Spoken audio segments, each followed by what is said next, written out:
against war. Just think about it. Even the communists in Siberia are reasonable.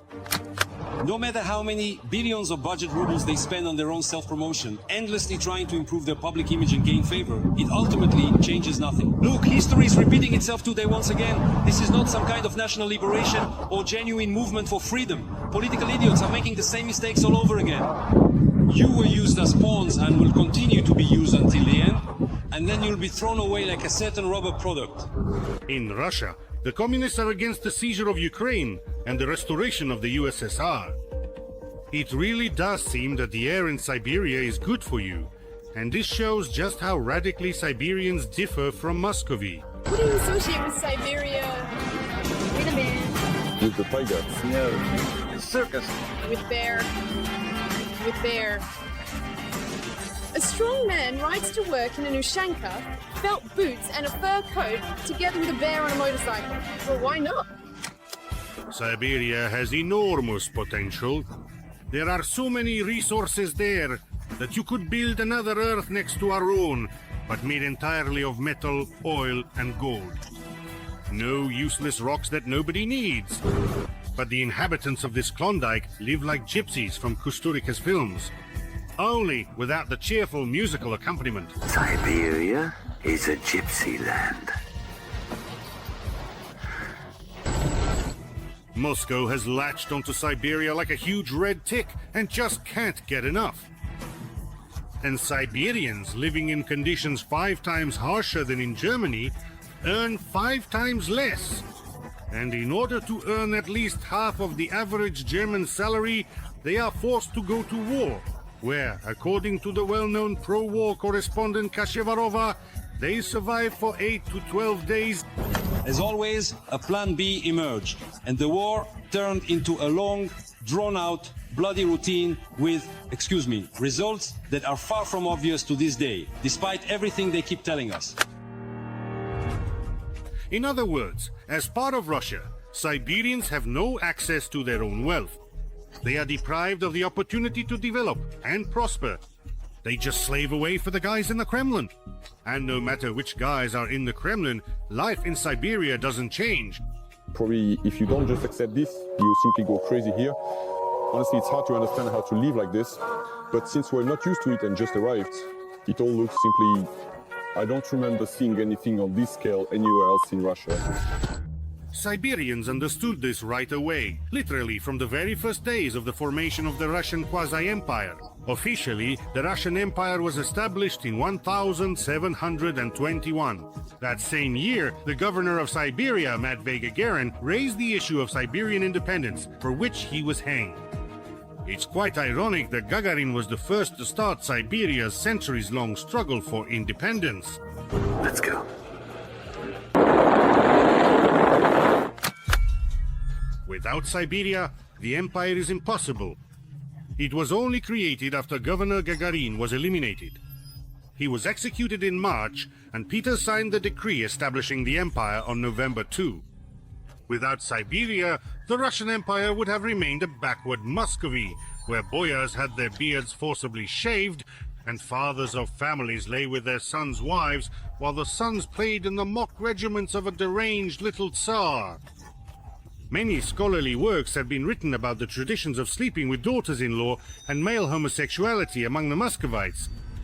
We highly recommend them, but our story is not about that. It is about how Siberia created the empire and how the empire repaid it with a brutal colonial policy. One of the tactics that was frequently used by the Cossacks was to deliberately take hostages from among the heads of prominent and influential families. To be continued, this is exactly what was done to the Khanty people in western Siberia and Yugra, to the Nenets, as well as to other indigenous peoples all across the vast region of Siberia. A new wave of separatism in Siberia rose in 1852. Siberian students, inspired by the American people's struggle against their colonial metropolis, also launched a movement for sovereignty.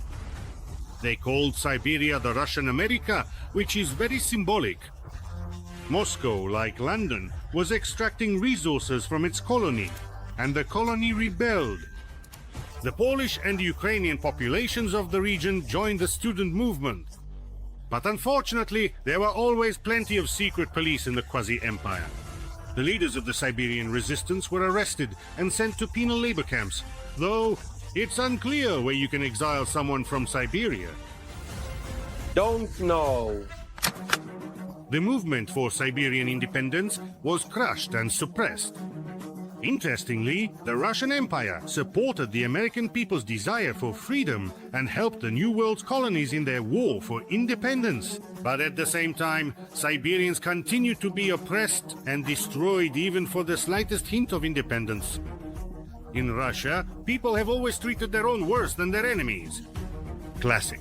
I won't speculate about what world history would have been like if Yemlin Pugachev, like George Washington, had separated the Russian colonies beyond the Urals and created the United States of Siberia. This is the paradox of the Russian Empire. The point of a normal empire is that some titular nation oppresses other peoples in order to provide prosperity for that very titular nation. But in Russia, it was the Russians who were colonized.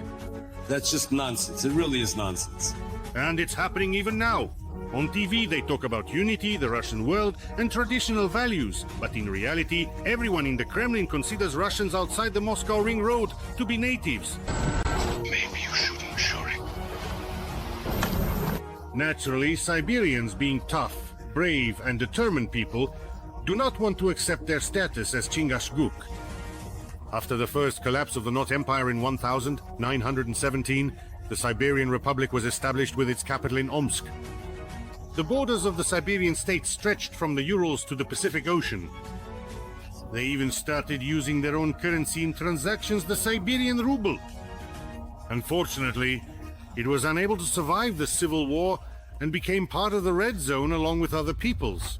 In Omsk, they printed the so-called Kolchak notes. There is even a legend that the design of the Siberian ruble was created by our architect Andrei Kryachkov.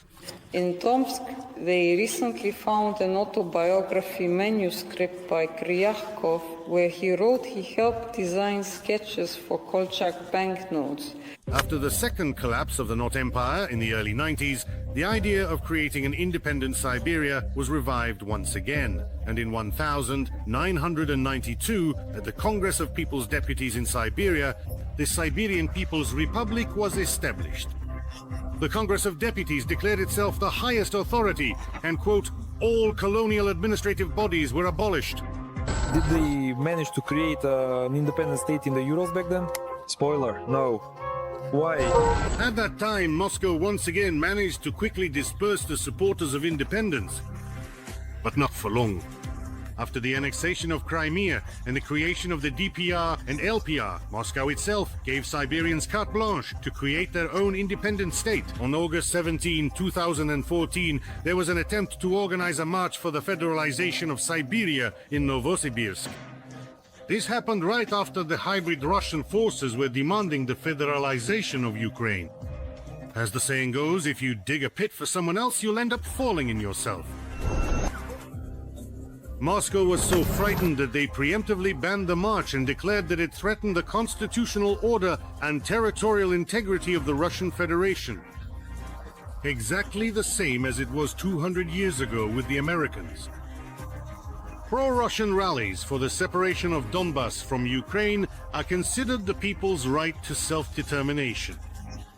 But a rally for the separation of Siberia is labeled terrorism and aggression. That's all you need to know about Russian politics.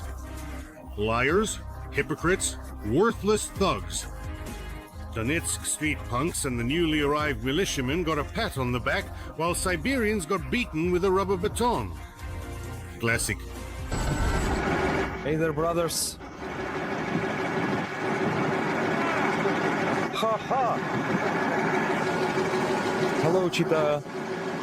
Hello, Ulan-Ude, Chita, Yasnogorsk, Oginsk, Pulsachi. In 2022, after the full-scale invasion of Ukraine by the pseudo-empire, Siberians finally stopped just making declarations and started taking action. The only way to break up Mordor and become free is with weapons in hand. There is an entire unit of Siberians fighting on Ukraine's side, the Siberian Battalion.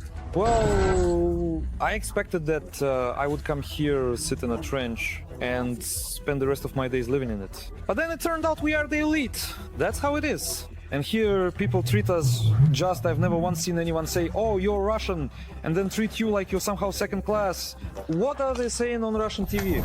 Siberia must become free, and it has everything it needs for that. Resources, a historic opportunity, and centuries of experience. And most importantly, the people. Siberians are a genetically free people, because it was to Siberia that the pseudo-empire exiled all the fighters for freedom, active, progressive, and courageous individuals.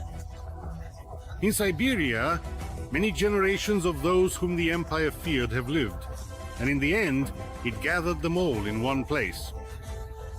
And for that, it will pay the price.